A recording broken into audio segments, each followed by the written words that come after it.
So, hi Wow Life, another video, another share guys, another POV.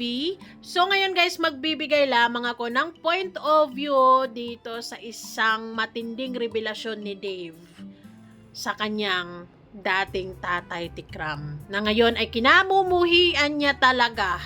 Grabe. So, after kong napanood ang interview na to, masasabi ko kay Dave, mukhang pera talaga ang taong ito. Hindi niya naisip nung mga panahong kailangan niya ng taong masasandalan at andyan si Tatay Tikram. Hindi niya yun naiisip. Hindi niya nararamdaman yung unconditional love, totoong concern, yung genuine na pagmamahal ni Tatay Tikram sa kanya. Dahil pakiramdam niya guys, na lahat ng yun ay ginawa ni Tatay Tikram because content siya ni Tatay Tikram. Oh my goodness. So, after kong napanood ang interview na to, masasabi ko talagang nag-ipon siya ng sama ng loob, taon actually, na kumbaga tinitiis na lang niya ang, kumbaga andyan nga siya sa Tikram community, kasama niya si Tatay Tikram, pero hindi na siya masaya. Taon niyang inipon yung sama ng loob. 'Di ba? Nag-iipon siya ng sama ng loob 4 years. 'Di ba? Grabe itong mukhang di ko maintindihan bakit anong nangyari sa iyo, Dave. Hay, nako, sana yung mga taong kinikilala mo ngayong superheroes ay hindi kayo magkaroon ng hindi pagkakunawaan, dahil ewan ko sa'yo kung saan ka pupulutin kung tatalikuran ka din nila. Dahil sa lahat ng pagsasama, Dave, kahit anong klaseng relasyon, ay meron at merong hindi pagkakaunawaan. Sayang lang yung pagdidisiplina ni Tatay Tikram sa'yo para mas matuto ka or para mas mabuting tao ka, para mas marespeto ka, para bang ang dating sa'yo is paghihigpit or ang dating sa'yo is masama. 'Di ba? Hindi mo nararamdaman yung totoong pagmamahal ni Tatay Tikram for you kasi mukha kang pera. Iniisip mo lagi na siguro iniisip mo lagi na ilang libo na ba? Ilan na ba? Ilang milyon na ba ang naiipon nila or yung pera na nakukuha nila because of you? 'Di ba? Actually, ang nangyayari naman sa inyo, 'di ba? Give and take naman. Dahil oo nga, kinukontent ka nga ni Tatay Tikram pero hindi ka naman tinipid. Kumbaga, binigay naman sa iyo yung buhay na karapat-dapat you deserve. Hindi ka naman tinipid talaga sa pagmamahal, sa pangangaral, sa eskwelahan o sa pag-aaral mo. Pinapaaral ka sa magandang paaralan. Magrereklamo ka kung pinapaaral ka sa putyo-putyong paaralan. Tapos para bang hindi nila iniisip yung future mo, pero libo-libo yung natatanggap nila. Pero iniisip nila yung yung magiging future mo, yung kabutihan mo, pero pala sa loob-loob mo ay pangit pala ang dating ng lahat ng yun for you. Ang kapal ng mukha mo, Dave, talaga. How come? Sa totoo lang, nung unang nababalitaan ko to, sabi ko, ang sayang ng samahan ng dalawang ito. 'Di ba? Pero pala, hindi na. Tama lang na magkahiwalay na yung landas nila dahil ang tindi na pala ng galit ni Dave kay Tatay Tikram. Baka isang araw ay magkaanuhan pa sila, 'di ba? May mangyari pang mas malala pa dahil sa tindi ng galit, dahil sa tindi ng inis, 'di ba? Grabe, anong klaseng ugali or grabe ka, Dave. Napaka-plastic mo pala. Napaka-plastic talaga pala ni Dave. So yun guys, pakinggan na muna natin ang sinasabi ni Dave. Buhay prinsipe ka daw. Buhay prinsipe ka daw doon. Bakit naisipan mo pa daw umalis? Okay, let's talk about it. Ay nako. Buhay prinsipe ka daw. Buhay prinsipe ka daw doon. Bakit naisipan mo pa daw umalis? Okay, let's talk about it. And inalagaan po nila Giveaway kasi bakit? Content nila. Okay? O diba, galing na sa bibig mo mismo, inalagaan ka. So magrereklamo ka dapat, kinukontent ka or kasama ka sa content nila. Actually, hindi naman everyday ikaw yung upload, diba? And that's why na meron ding mga sponsors na nagbibigay sa'yo because of Tatay Tikram, di ba? Pero iba pala yung ano ni Dave, iba yung nasa puso, iba yung nasa isip niya. Mukhang puro pera ang nasa isip niya at nasa puso niya. 'Di ba? Hindi niya nararamdaman yung genuine na pakikisama o yung samahan nila. Puro pera siguro ang nasa loob, nasa utak ni Dave. Lumulot tayo. Okay, isa mo na. Kaya mo nila ako inaalagaan. Kasi, binoblog nila ako. Yes. Okay, given na yan. Yes. So, ano yung pangbawi nila sa akin?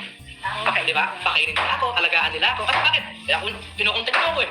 Nanggagaling na sa bibig mo, inalagaan ka, binigay nila yung best na para sa'yo. Kasi, tinuturing ka talaga nilang kapamilya. Kaya hindi ka nila pinababayaan. Dahil kung hindi kayo tinuturing na pamilya at pinagkakapirahan ka lang talaga ng mga to, sa totoo lang, Dave, magmumukha kang gusgusin. Wala kang magandang kwarto, wala kang magandang mga gamit, so on and so forth. Wala.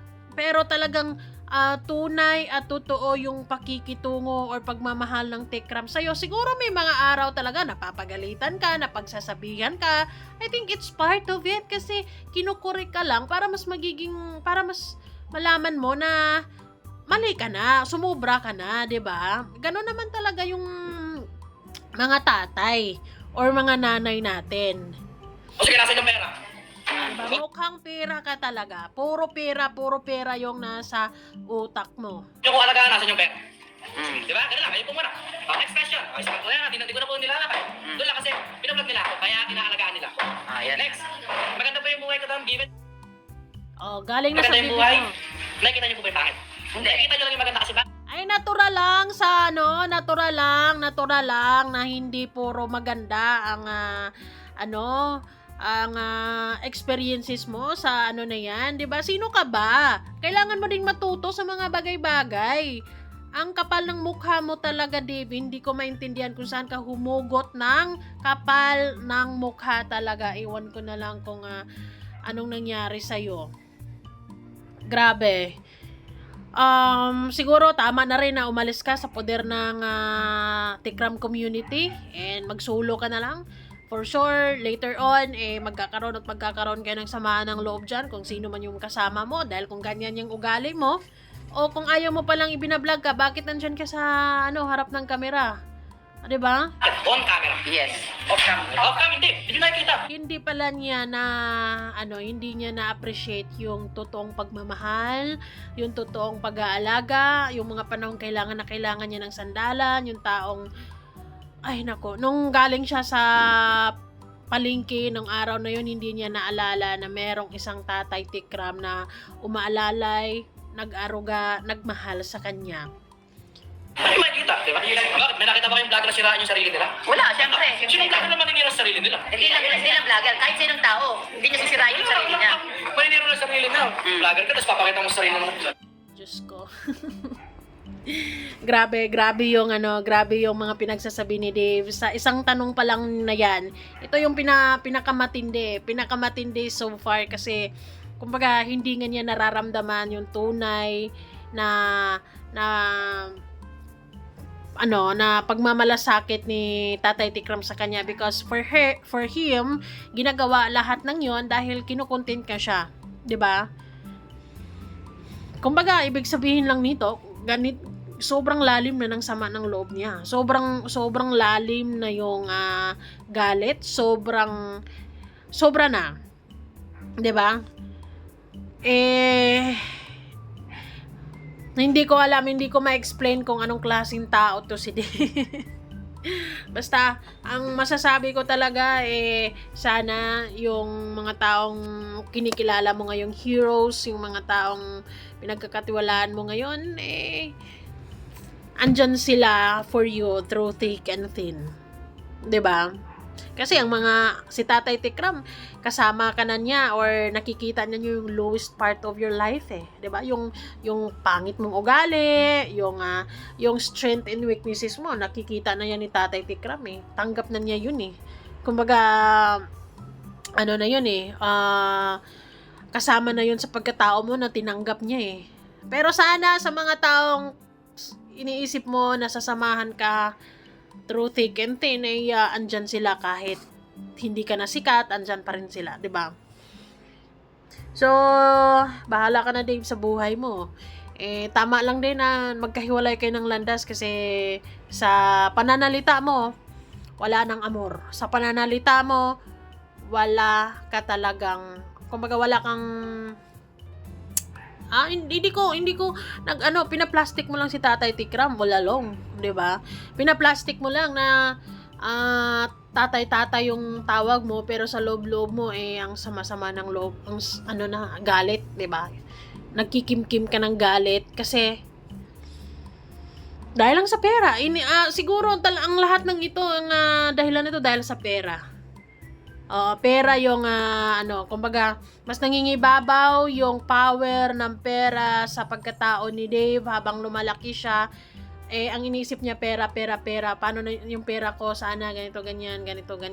Hindi niya nahawakan yung pera niya kasi para bang 'di ba yung pera niya is parang nasa bangko, 'di ba? At si Tatay Tikram ata yung may hawak ng lahat ng diyan. Pero ayun naman yun, ay hindi naman yun inaangkin nila. Kumbaga para naman yun kay Dave sa for the future, kung ano mang sa pag-aaral ni Dave, 'di ba? Kaya nga pinapaaral ka sa magandang eskwelahan, hindi ka rin naman araw-araw.